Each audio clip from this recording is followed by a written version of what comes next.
plasma membrane. So let's dive in. Today's topic, what will we be learning?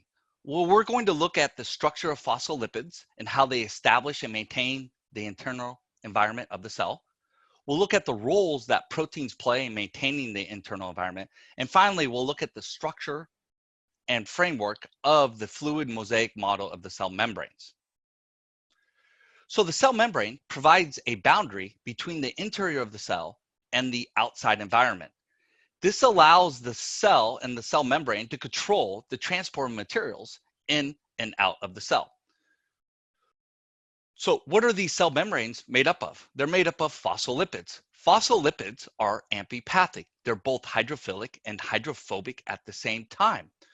So for these phospholipids, the hydrophilic phosphate head is polar and the hydrophobic fatty acid tail is nonpolar. These phospholipids spontaneously form a bilayer in an aqueous environment as shown on your screen. The tails are located on the inside of the bilayer, interacting with each other in a hydrophobic way. And then the heads are exposed to the aqueous outside and inside environments of the cell. In the cell membrane, there are embedded proteins. These embedded proteins can be hydrophilic or hydrophobic, and there's two types. The first type is peripheral proteins. These peripheral proteins are loosely bound to the surface of the membrane, and they're hydrophilic with charged and polar side groups that allow them to interact with the hydrophilic region of the phospholipid bilayer.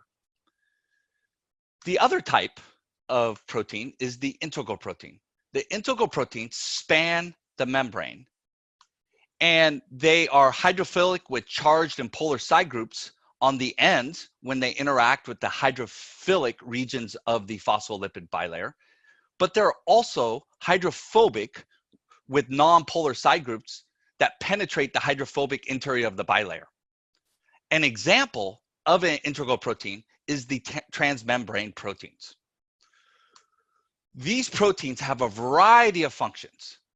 We're going to just name 6 of them. The first function, transport.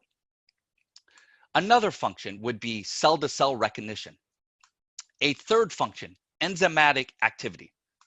A fourth function, signal transduction. Another one would be intercellular joining. And finally, you have attachment for extracellular matrix or cytoskeleton. So what does the fluid mosaic model mean in terms of the cell membrane? It means that it is structured as a mosaic of protein molecules in a fluid bilayer of phospholipids. The structure is not static. It is held together primarily by hydrophobic interactions, which are weaker than covalent bonds. This allows most of the lipids and some of the proteins to shift and flow along the surface of the membrane or across the bilayer. So one of the parts of the fluid mosaic model is cholesterol. And what cholesterol does is it's a type of steroid that is randomly distributed along the phospholipid bilayer, and it's wedged between these phospholipids in the cell membrane of eukaryotic cells. And what it does is it helps regulate the bilayer fluidity under different environmental conditions. The last component of the fluid mosaic model would be carbohydrates. The diversity and location of these carbohydrates allow them to function as cell markers, and there's 2 types. Type number 1, glycoproteins. These are carbohydrates attached to embedded proteins. The other one is glycolipids. These are where the carbohydrate is attached to a lipid in the bilayer. So with that being said, let's practice what we learned today. The skill we're going to focus on in this lesson today is visual representation. You're going to describe the characteristics of a biological concept, process, or model represented visually. So let's start. I'm going to have you pause your video, make sure you analyze the figure as you read the question, and then jot down your answers. When you are ready, push play again and we'll go over the answer. Welcome back. In this question, you're looking to describe the model that best represents the structure of the plasma membrane in a non-aqueous environment with a cytosol environment similar to living cells, meaning aqueous. So the model that best represents that is E.